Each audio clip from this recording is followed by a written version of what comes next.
Before I talk to you about my hip procedure, I need to start with something kind of personal. My husband and I agree on most things, but one thing we didn't agree on up until now was trust in doctors. He loves doctors. He has such a fine appreciation for what they do and the hours and their commitment. And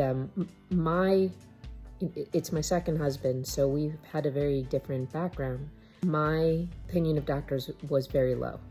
I had a stillbirth child after I had told a doctor that there was something wrong with my baby, and she kind of brushed me off a little bit, telling me I was just a worrywart and everything seemed fine.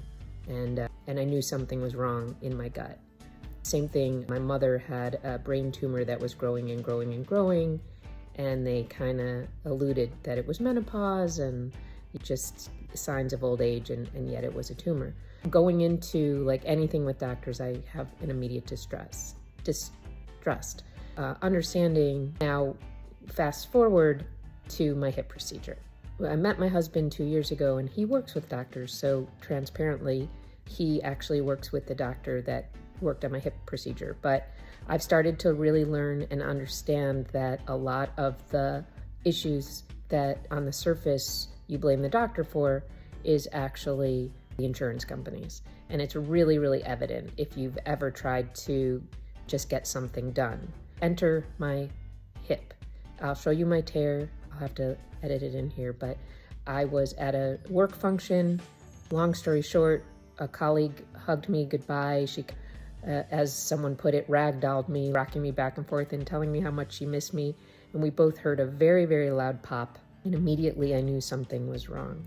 I had to fly home because I was out of town, and I was having a lot of trouble walking. Clearly, when you hear a pop, and she heard it too, something is not right. I ended up talking to Dr. Pietropoli online because I was lucky enough because he's a friend and colleague and client of my husband. And he told me to go to the urgent care at least to get a x-ray to make sure that it wasn't fractured. But we kind of all knew it probably wasn't, but let's just rule that out. In and of itself, that was a difficult thing because they were giving me a hard time because I said I needed x-rays, and they said, you don't get to tell us what you need, and you need to see your regular doctor. And I was kind of like, this is urgent care. I mean, long story short, I was an advocate for myself, which I've learned how to be, and got some x-rays. So that was correct. I did not have a fracture. You needed to go that route in order to then get an MRI, which is what's really needed because everybody, including a layperson like myself, knows that you can't diagnose something if you can't see it. I called, or the referral came in, and I set up an appointment, which wasn't going to be for at least 3 or 4 days. And I said, so is this the appointment for the MRI? And they said, oh no, you need a consult first. And this was with a sports orthopedic. And I said, well, but we all know what he's going to do. When I get there, he's going to tell me he can't see anything because he needs an MRI. And then that's going to take another week or so, or 3 or 4, because who knows how long that's going to take. And then to get the reading back, that's going to take what we all know is going to be another few days or what have you.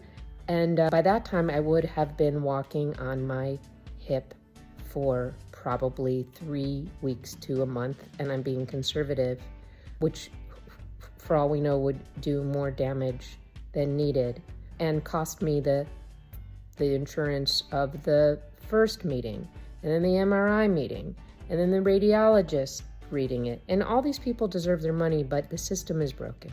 We decided I'm just going to fly to Syracuse, and I live in Charlotte. And so that's what I did. And from the minute I made that decision, this office, Victory in Motion, couldn't have been more the opposite of what you'd expect from any doctor's appointment. Let's just start with their personality. Everyone was friendly. We had group text chats.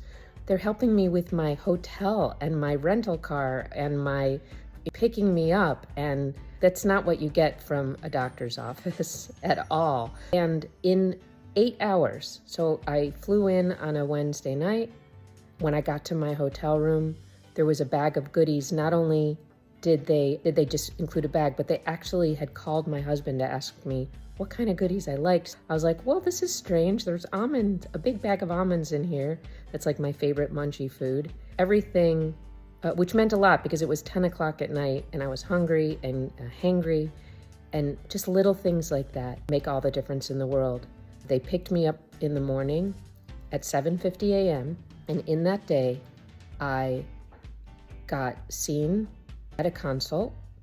I had x-rays taken, again, just to make sure they were good x-rays. I had an MRI done. I had the doctor look at me. I got taken to a really nice lunch. I got the results when I got back from lunch. There was a huge tear in my hip. We decided I was gonna do BMAC and PRP. I was scared to death of the thought of BMAC is bone marrow, where a needle had to go into my bone. I got the procedure done. I got not only driven back to my hotel, but dinner was ordered to make sure I didn't have to get up and go down to some restaurant somewhere and get that ordered. Every little tiny thing that they could think of to make this more comfortable, and all in a span of 8 hours. I got the entire procedure done and even got my rental car driven back, because we didn't know, back to the airport 30 minutes away. They did paperwork to make sure I had a wheelchair. They gave me paperwork if I want a handicap temporary placard for when I'm here in Charlotte. You checked the box, they did it. But all that aside, I think the best part of the experience was that every single person I met, from the front office to the physical therapist. Oh, I forgot to say, I also got a laser treatment twice. So I got the laser, which is important to help speed up recovery. But I can't even think of all the things I got done in eight hours. But the front office to the PAs, to the physical therapist, and of course the doctor, Dr. P, seemed genuinely invested in not only solving my problem, but caring. And I think the thing that stands out the most to me is when they sat me down and walked me through the MRI and showed me the tear. It's like everyone was geeking out over it and talking about it and just really wanted to understand what was going on. I can't describe the experience. And even I can't tell you, I was insanely nervous, shaking nervous to get the bone marrow, because you hear that and you immediately it sets you off, and my body was physically shaking. And I didn't think I was going to be able to go through with it, but I knew I was like, this is now or never. I'm in Syracuse. I can't come back. So it's like, do it or don't do it. And so here I am, day 2. And quite honestly, no incision. I'm sore, but imagine if I had to go to a hospital and get cut open and get anesthesia and get sewn up, how out of it I can be. Well, I'm not necessarily supposed to be doing a lot of walking right now. The point is I can walk. I'm not going to, but I can. I have a couple needle holes with some Band-Aids over it, and I know I'm gonna even be better than before. Not gonna lie, getting a procedure like this is not the cheapest thing you're ever gonna do, but if you think about the long-term value and the long-term cost, what is the cost of not doing something like PRP that's actually gonna rejuvenate your cells and quite honestly fix this thing, where I can run on it and do all the things I want to do? What's the cost of not doing it? Just think about your time and your quality of life. So amortize that over the next 25 years of your life. And I think the biggest epiphany for me was when this happened and I'm limping around.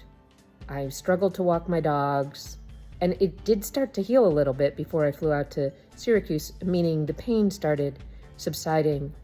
But I definitely I could kind of see my future of when you look around and see people in airports and they're kind of limping around or walking really slow. I don't want that for my future. And people will spend $15,000 getting plastic surgery or getting rid of some wrinkles on their face, or multiply the cost of doing Botox every week. And just think about like what you're going to spend $15,000-$20,000 on. And I'm looking at my future, truly thinking, is this it? One little hug can really change the course of your life. If you're active, if just walking, not waking up with aches and pains, like all that stuff, it's a no-brainer. If you have to finance it or whatever you have to do, it's just a no-brainer.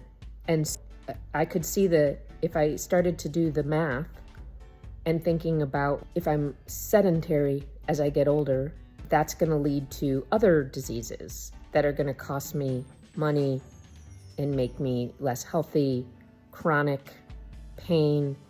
You don't always think about the lifetime costs versus the upfront, because a number like that can be scary. But if you actually do the math for the next 20 years and think about costs of medicine, sedentary lifestyle because you can't walk as well anymore, or even just going on vacation and walking around and seeing things, or having to rely on other people, that's just not a life I want. I can't thank Victory in Motion more. I can't think, if I was going to ever do this or need it again, I know where I'm going to go. And when I think of how scared I was, but I kind of knew I was in good hands along the way. I knew that when he had that needle in my back and in the bone, that it was a short-lived pain, and it wasn't all that bad, to be honest with you. I think it was more the thought of it than the actual pain itself. It wasn't really bad. Just kind of it just didn't last very long. And I'm sore, but all in all, I don't need any pain medicine, some Tylenol. If you did surgery, you'd be getting some dangerous stuff that makes you crazy and woozy or whatever it is. I can't thank that team enough. And if anybody ever wants to talk to me about what the experience is, and I know I still have a long way to go, I will be happy to talk to them about this, and knowing that this is what medicine is supposed to be.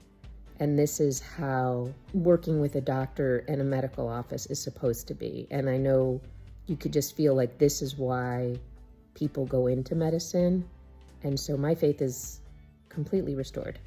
And I can now see the problems of our system today, because there's no reason why it shouldn't all be like this. There's no reason why people should have to wait months and months and months when they're in pain, which is always my question when they say, oh, the doctor can't see you for 3 weeks. And do you want me to walk around in pain for 3 weeks? Is that what you're saying? Like, it is a broken system. And I am so very grateful